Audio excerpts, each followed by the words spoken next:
and for my virtual shout out, I'm going to be reading a section of Catcher in the Rye by J.D. Salinger.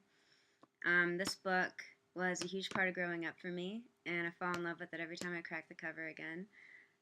Just a little background, like most banned books, it was banned for obscenity, profanity, and sexual references, and apparently it was inappropriate for the target age group, which was young adults. And it was banned all over the US in high schools and libraries. Alright, starting on page 55. Sensitive. That killed me. That guy Morrow was about as sensitive as a goddamn toilet seat. I gave her a look. She didn't look like any dope to me. She looked like she might have a pretty damn good idea what a bastard she was the mother of. But you can't always tell. With somebody's mother, I mean. Mothers are all slightly insane. The thing is, though, I liked old Morrow's mother. She was all right. Would you care for a cigarette, I asked her. She looked all around. I don't believe this is a smoker, Rudolph, she said. Rudolph. That killed me. That's all right. We can smoke till they start screaming at us, I said. She took a cigarette off me and I gave her a light. She looked nice smoking. She inhaled and all, but she didn't wolf the smoke down, the way most women around her age do. She had a lot of charm. She had quite a lot of sex appeal, too, if you really want to know. She was looking at me sort of funny. I may be wrong, but I believe your nose is bleeding, dear, she said all of a sudden. I nodded and took out my handkerchief. I got hit with a snowball, I said. One of those very icy ones.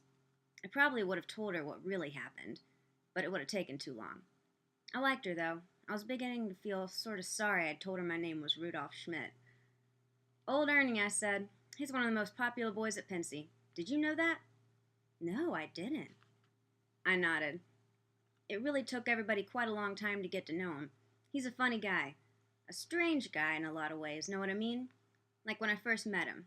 When I first met him, I thought he was kind of a snobbish person. That's what I thought. But he isn't. He's just got this very original personality that takes you a little while to get to know him. Old Miss Morrow didn't say anything, but boy, you should have seen her. I had her glued to her seat. You take somebody's mother, all they want to hear about is what a hot shot their son is. Then I really started chucking the old crap around. Did he tell you about the elections, I asked? The class elections? She shook her head. I had her in a trance, like, I really did. Well, a bunch of us wanted old Ernie to be president of the class. I mean, he was the unanimous choice. He was the only boy that could really handle the job, I said. Boy, was I chucking it.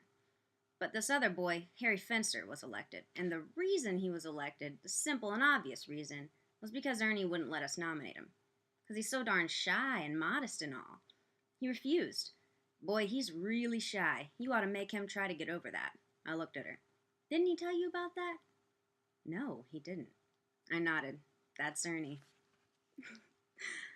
Hope you like it. If you haven't read it, you should pick it up.